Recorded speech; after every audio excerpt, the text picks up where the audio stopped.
तुम्हाला प्रश्न काय विचारलेला आहे की एक स्विमर आहे, तो पाण्याखाली पोहतोय, पाण्याच्या आतमध्ये येतो, बरोबर, बुडून पोहतोय. A pair of goggles made from crown glass with a refractive index of 1.52. ठीक आहे, इथे पहा.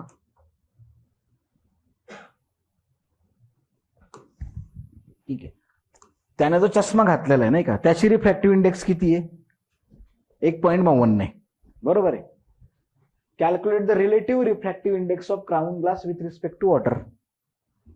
ठीक आहे, आता त्याच्यात काहीच करायचं नव्हतं, रिलेटिव्ह आलं लक्षामध्ये. रिलेटिव्ह तुम्हाला रिफ्रॅक्टिव्ह इंडेक्स याच्यामध्ये काढायची होती. म्हणजे याच्यामध्ये जर तुम्ही बघाल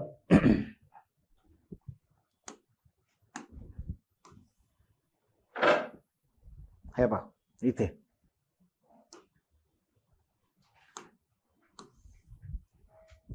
पहा, काहीच नाही. रिफ्रॅक्टिव्ह इंडेक्स ऑफ वॉटर जी याच्यामध्ये तुम्हाला दिलेली नाहीये, पण ती युनिव्हर्सल स्टँडर्ड असते 1.33. आलं लक्षामध्ये. आणि रिलेटिव्ह करायची तुम्हाला, मग ही दोघांची तुलना करा, रेशो काढायचा आहे फक्त. त्याचं एवढं की रिफ्रॅक्टिव्ह इंडेक्स ऑफ ग्लास आणि रिफ्रॅक्टिव्ह इंडेक्स वॉटरचे आणि त्याला डिवाइड करायचं. म्हणजे समजा रिफ्रॅक्टिव्ह इंडेक्स ऑफ ग्लास किती दिली आपल्याला? 1.52. ठीक आहे, रिफ्रॅक्टिव्ह इंडेक्स ऑफ ग्लास किती असते? 1.33. बरोबर. तुम्ही जर ते सॉल्व्ह केलं तर तुम्हाला लगेच हे उत्तर येईल. हेच उत्तर आहे ना, 1.14. बरोबर, काहीच करायचं नव्हतं. काय अवघड प्रॉब्लेम आहे?